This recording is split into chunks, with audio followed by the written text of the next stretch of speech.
right, we're back here on One Bills Live. Chris Brown, Steve Tasker, and a Wall of Famer by the name of Darryl Talley. Actually, we got two Wall of Famers and just a guy named Chris here on One Bills Live. Darryl, good to have you. Glad you finally made it. He is this week's Legend of the Game when the Bills host the Jets. Legend of the Game is presented by the BFLO Store, the official retailer of the Buffalo Bills. Download and visit the Bills app. Enter for a chance to win a $250 BFLO Store gift card and a signed Darryl Talley football. Saturday, December 10th, 1 to 2 p.m.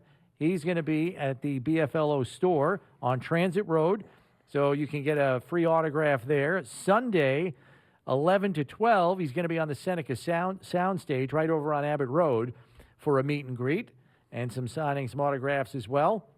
Hope your hand's in shape, Darryl. You know. Got to be in shape. The rest of me's not.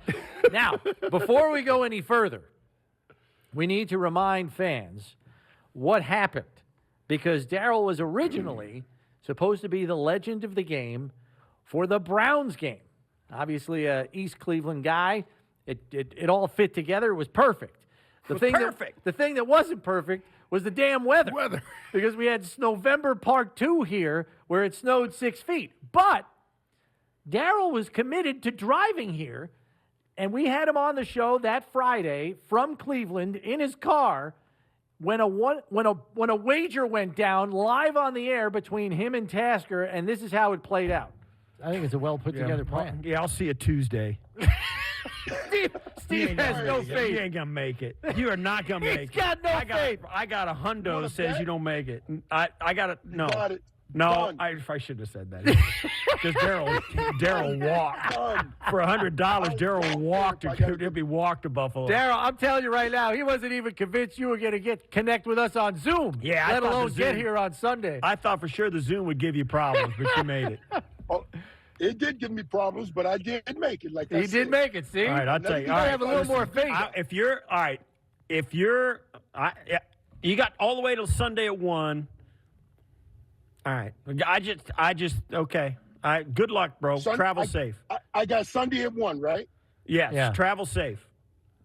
I will do that, brother. Yeah, you got that in the bag. And Darryl, I got your hundo waiting on you if you show up.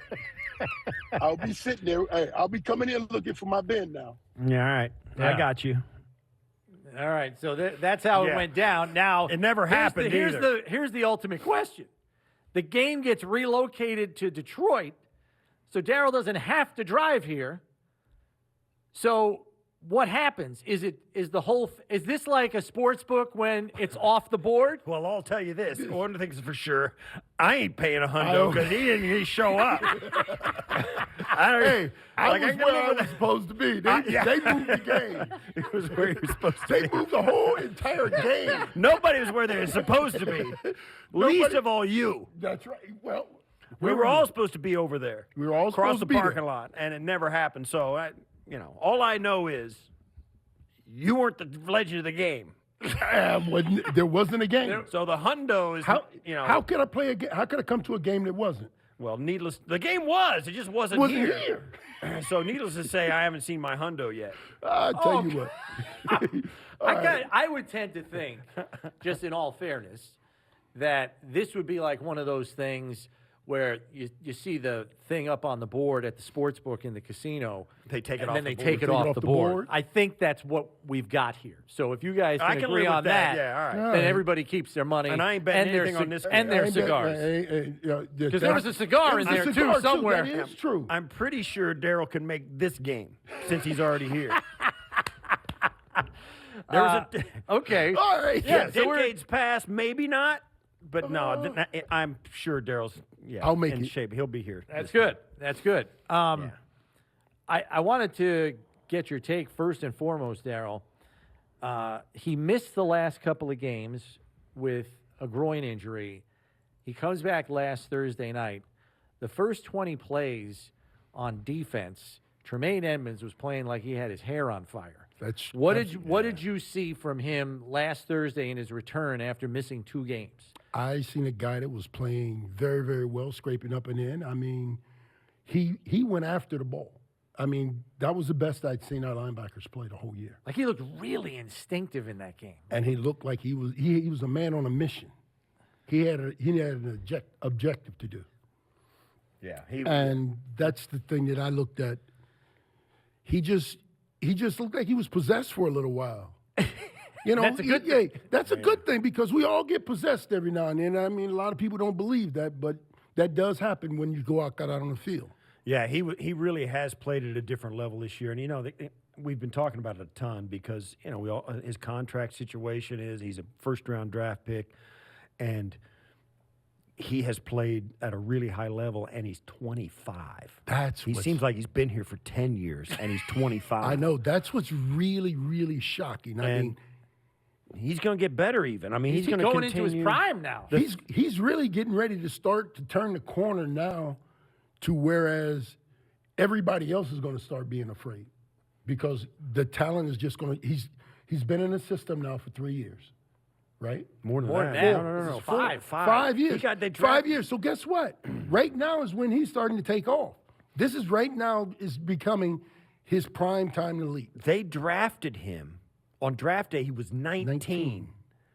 He was 19 when they drafted him, and now he started since the first time he stepped on it. Now he turned 20. Ran the defense. He turned 20 before he stepped on the field, but he was 20 as a starting middle linebacker in the NFL on a playoff team. That's huge. That's huge. That's something. And it's his body of work. And while Bills fans have been lukewarm about him at times because they think he, you know, for all the things they say, running past blocks and not doing stuff exactly the right way, that's changed. That has really changed. My thing is this. Here's what you have to remember. He's a 6'5", 245-pound guy that can run 4.5, 4.4. And with the long arms that he has, if he uses the leverage, he can keep people away. Yeah. And I guarantee you, I ain't going to guarantee you that. I ain't going to say that. I think he and Milano would make a great team as long as they keep them together right now. And I mean, they're both starting to play well together. And when they're both playing well together, you notice that there's no big holes. When they're playing and running downhill. They've been helped by those safeties. Those DTs coming in this year, though, too. I mean, those three guys they got, I mean, they're running clean. That's the biggest part about Keeping it them because, clean. well, not necessarily keeping them clean, but my thing is this. If they're not going to make the play, at least hold the guy up so he can't get to me to block me.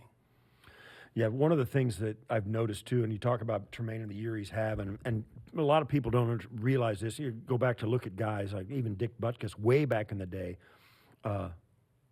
and Brian Urlacher and Luke Kuechly and these middle linebackers that have been really successful. Now, certainly there are exceptions to it, like London Fletcher, Sam Mills, guys like that. But the guys I'm talking about, like Tremaine, when you see the game and you watch a film from behind the quarterback and you've got a middle linebacker who's going to carry a tight end or a running back down the middle of the field, he blots them out. Luke Kuechly was a tall guy.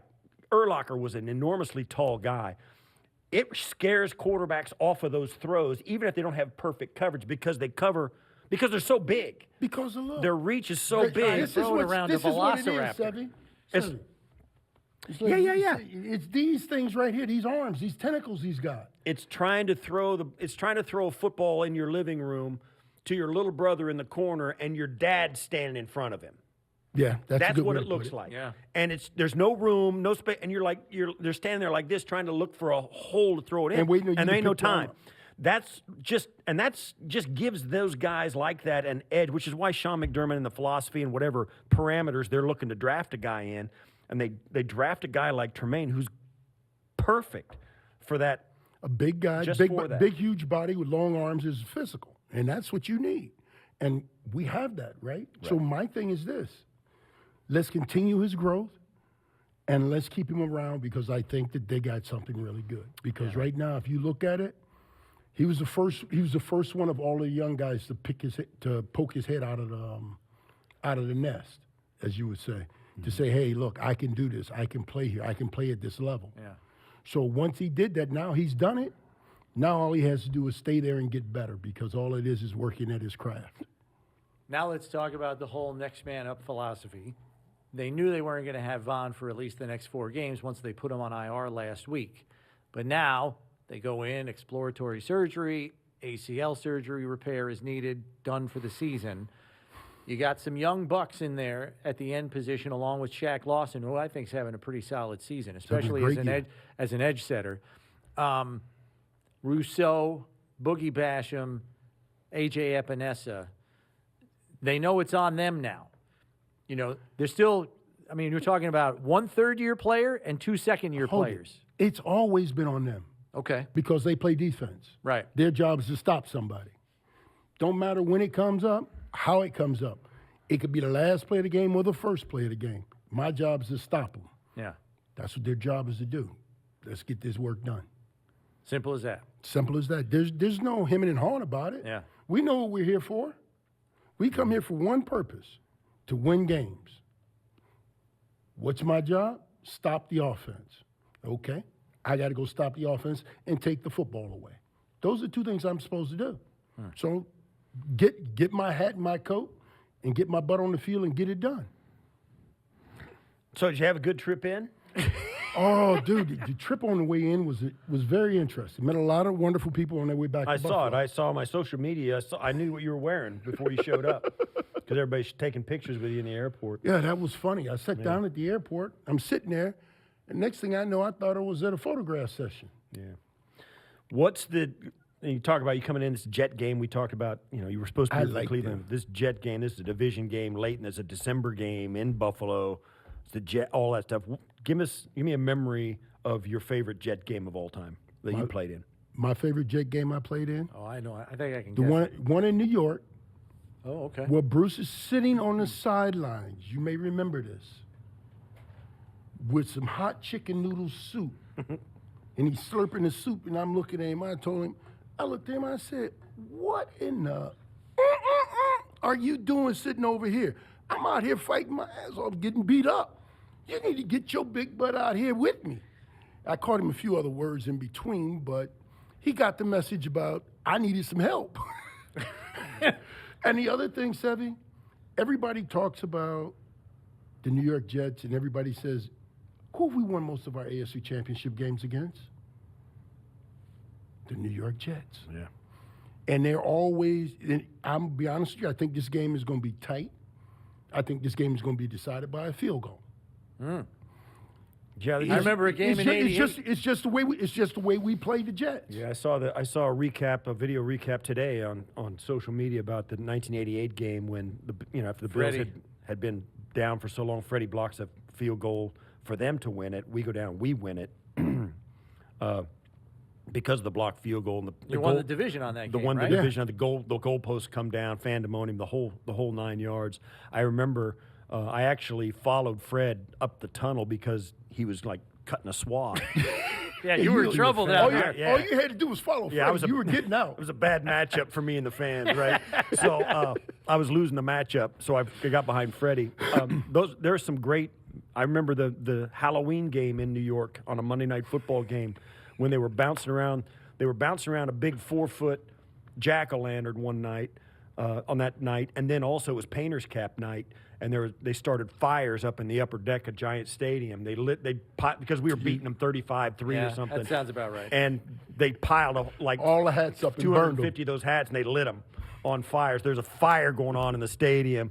And that's also, I think that might have been the night where Bruce comes out and unfurls this pass rush move, the rip and spin move, and poor Trevor Maddich gave up like 4 sacks to Bruce in that game or something. It was one of those games that was just, goodness gracious, just dominant performance. It was in their building. Those are fun Jet games. I don't mean to date you, Darryl, but I know which one you're going to say. No, Which one- I don't even want to talk about Jet games right now because you came in a little bit after Leslie Frazier came in with the Bears. He's going into the Black College Football Hall of Fame. He just got named to the induction class yesterday.